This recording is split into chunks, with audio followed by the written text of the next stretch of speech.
Human Trafficking, the board game, by Jotham Bate. Part 1. Game Setup. First off, take all the sets of cards and shuffle them. These should include the relationship card deck, the item card deck, the order card deck, the hell card deck, and the syndicate card deck. Please ensure that there's enough room around the board for all these decks of cards to have discard piles, as you'll need them. Next, shuffle all the locations and place them in their location squares on the game board. There should be 10 of these locations, and these locations will remain present throughout the game. They will not change. Next, give each player a help sheet and a yellow hope token located on the 10th square.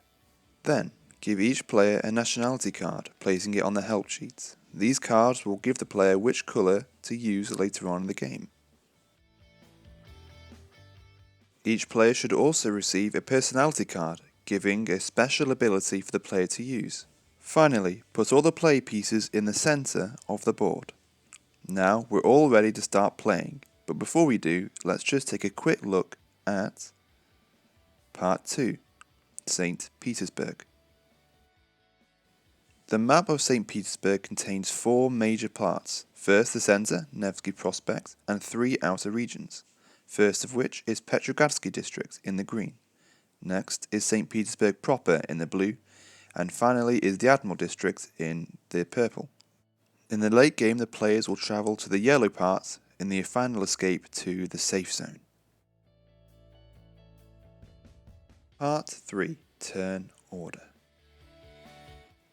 The first phase of the game is the order phase. At the start of the turn, check if an order card is active. If so, then progress to the action phase. If not, then draw another order card, placing it at the top of the order card discard pile.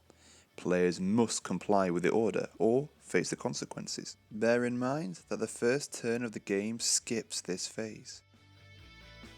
The second phase is the action phase. The youngest player starts first, taking turns clockwise. Each turn, each player has 2 action points to spend. What the player can spend the action points on can be seen on the help sheet in this area. If the player would like to spend more action points, then hope can be used instead at the same rate of the action chosen. Once the player has chosen their actions, then the next player spends their action points, and so forth. Remember that when using a consumable item, relationship power, or personality power, resolve the effects immediately. Also, when making use of a passive item, it must first be in your inventory for 1 turn before being activated and used passively in the passive item slot. The final phase of a turn is the resolution phase. After all players have completed their actions, then the order card must be resolved. If the player has failed to comply, then they must draw the specified amount of syndicate cards. To resolve syndicate cards, the symbol of the syndicate card and item relationship card must be the same. If the condition is not met, then the player must follow the fail text. After this has been resolved for all players, this turn ends and another begins, returning to the order phase. Part 4. Specific Rules. Hope acts as the player health points. Once it reaches 0, then the player draws 2 hell cards and dies, with the hell cards acting as the cause. Syndicate cards are the main cause of the loss of hope, but hope can be lost by performing extra actions. Hope can be gained from certain locations, items, and relationships. Use it wisely. Syndicate cards ordinarily are drawn from either failing to comply with order cards or entering Nevsky Prospect. To resolve syndicate cards, the condition must be met by matching the icon using an item card or relationship card. This doesn't cost an action point. If the condition cannot be met, then the player must follow the fail text, resulting in discarded item cards or subtracted hope. Once the syndicate card has been resolved, place it face up in a syndicate card discard pile. Each player has a personality power outlined on their personality card. They are free to use, but have a limited use as shown on the card. Once all used up, flip the personality card face down. To gain items, the player must search. This costs 2 action points and allows the player to draw from the item card deck. The location power of the corner shop allows the player to draw 2 item cards from the item card deck, then discarding 1. Items are split into 3 categories. Utility items are used to meet the conditions of syndicate cards. They are crucial for the final escape. Consumable items are used for short-term gain. They cost 1 action point to use, after which are placed on the item discard pile. And passive items are items that are always active, but they can only be on 1 passive item active at a time.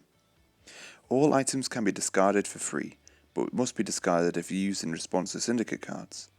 Players may hold a maximum of 6 items in their inventory, unless they have a passive item to increase this. Players can transfer an item for 1 action point, but only at the consent of both players. Only 1 item may be passed or given at one time. To gain relationships, the player must either draw from an item card deck or from the relationship card deck. To draw from the relationship card deck, the player must activate the location power of the park or the orphanage, costing 2 action points. Strong relationship cards are the key to escape. To pass the final escape, the player needs 3 relationships to progress. Some relationships can be used like consumable item cards, costing an action point to use. However, relationship cards stay on the help sheet after use, only face down, inactive. Some relationship cards act as a utility card and can be used to meet the conditions of a syndicate card. They are only discarded when used to progress through the final escape. Players may hold a maximum of 3 relationship cards unless they hold a passive item to increase this. But some relationships are toxic and are useless in the final gauntlet, so they must be removed at the cost of 3 hope per toxic relationship. Part 5. The Final Escape.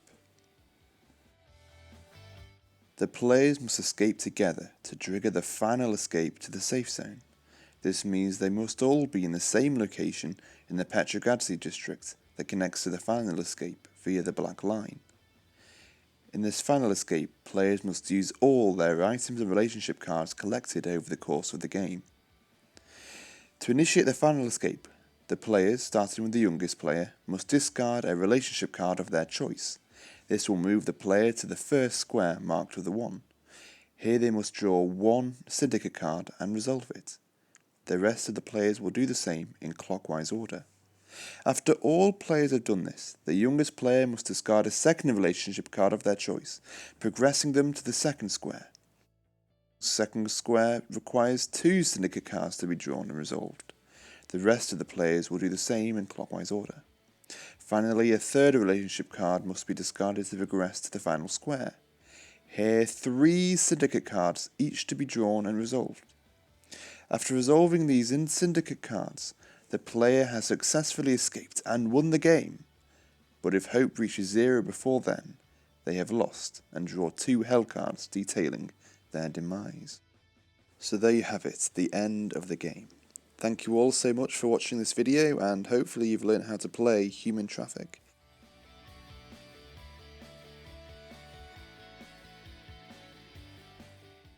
To finish off, I hope that you have a tremendous time playing, and that you'll be transformed by playing this just as much as I was transformed making it.